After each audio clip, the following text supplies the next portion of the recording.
شروع اللہ کے نام سے جو بڑا مہربان اور نہایت رحم والا ہے۔ اللہ تعالیٰ قرآن پاک کی سورہ عصر میں فرماتے ہیں، عصر کی قسم، انسان نقصان میں ہے سوائے ان لوگوں کے جو ایمان لائے، حق بات کی تلقین اور صبر کی تاکید کرتے رہے۔ السلام علیکم، میں miss Amina Javed educational classes for all سے۔ آج کا موضوع ہے time is a power, save it, یا ٹائم مینجمنٹ بھی کہہ سکتے ہیں۔ جب آپ کو کہیں جانا ہو اور اگر وقت صبح کا ہو 8 سے 9:30 بجے، تو لگتا ہے پورا شہر ہی بھاگ رہا ہے۔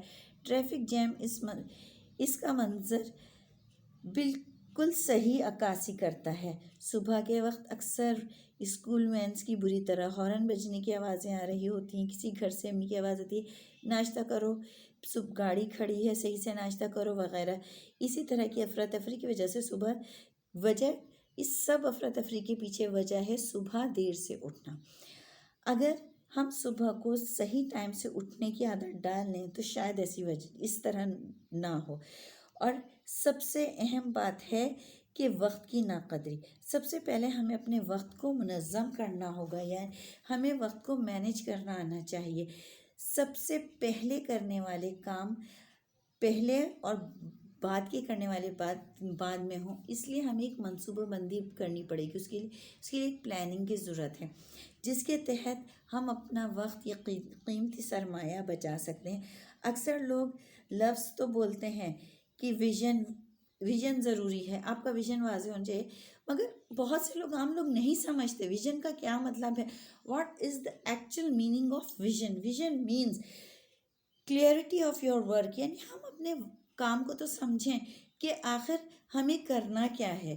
جو ہم کام کرنا چاہتے ہیں، پہلے اسے بالکل صحیح سے ایک طریقے سے اس کو مینیج کرنا پڑے گا، اس کی پلاننگ کرنی پڑے گی۔ اب اگر آپ ہاؤس وائف ہیں تو آپ کے لیے اپنے پاس بھی ٹائم ہونا چاہیے، انہیں کہ آپ صبح سے اٹھیں اور رات گئے تک کام کرتی رہیں۔ اگر آپ کوئی بزنس مین ہیں تو اس کے ساتھ ساتھ، یا کوئی کاروباری شخص ہیں، آپ کے کاروبار کے ساتھ ساتھ آپ کی فیملی کا بھی آپ کے وقت پہ حصہ ہے۔ اسی طرح آپ کوئی ورکنگ پرسن یا کوئی اسٹوڈنٹ یا جو بھی ہیں، ہر ایک کے الگ الگ ہیں، مگر آپ کا وقت جو ہے وہ آپ کی فیملی کے لیے بھی ہوتا ہے۔ اور اللہ تعالیٰ نے سب کو ایک چیز برابر دی ہے، اور وہ ہے 24 گھنٹے۔ اب ضروری ہے کہ ہم ان 24 گھنٹوں کو کس طرح اپنے کام میں لائیں، اور سب سے پہلے تو ہمیں سونے جاگنے کا وقت مقرر کرنا پڑے گا۔ دیکھیے، آپ کو بہت سی ٹائم مینجمنٹ پہ ویڈیوز ملیں گی، آپ پڑھیں، بہت کچھ آج کل اس پر آ رہا ہے، مگر میں آپ کو نہایت آسان انداز میں سمجھاتی ہوں، کیونکہ یہ تاکہ ایک عام انسان کی جو ایک عام لوگ ہیں وہ بھی سمجھ سکیں۔ چلے میں آپ کو ایک کہانی سناتی ہوں۔ ایک لڑکی جس کی شادی کو 3 سال ہوئے تھے، اس کی سسرال و میکہ بیرون ملک مقیم تھا، لہٰذا وہ اپنی شوہر اور 1.5 سالہ بچی کے ساتھ کراچی میں رہتی تھی۔ اب جناب ان بہت برا حال تھا، اس کا شوہر سخت پریشان رہتا، کیونکہ اکثر ناشتے کے نام پہ چائے اور بسکٹ وہ بھی خود بنانا پڑتی تھی، گھر الٹا، کھانا اکثر باہر سے آتا، اور روٹی تو شاذ و نادر ہی پکتی تھی، اور ہمیشہ اس بیچارے کو اپنی بیوی اور بچی گندے حلیے میں ہی نظر آتے تھے، بہت پریشان۔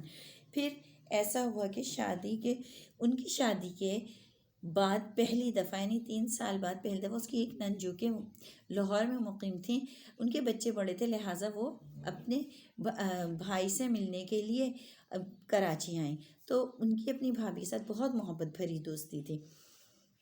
اب یہ ہوا کہ ظاہر ہے جب بھابھی آئیں، بھابھی بہت خوش تھی نند کے آنے سے، تو اب 2 دن تک تو بھابھی دیر تک جاگ کے باتیں کرتی رہیں۔ اب تیسرے دن پھر بھابھی کا یہی پروگرام، چلو 2-2:30 بجے تک جاگیں گے، باتیں کریں گے، مگر جو نند تھیں انہوں نے کہا کہ بھائی مجھے تو نیند آ رہی ہے، کیونکہ صبح فجر کے لیے نہیں اٹھا جائے گا، اور تم بھی جا کر سو تاکہ ہم لوگ آرام سے فجر پڑھ سکیں۔ اب ظاہر ہے جو وہ نند تھیں وہ آپا تھیں، یعنی بڑی تھیں ان سے، تو بھابھی نے بات مان لی، جیسے تیسے کر کے جا کر لیٹ گئی۔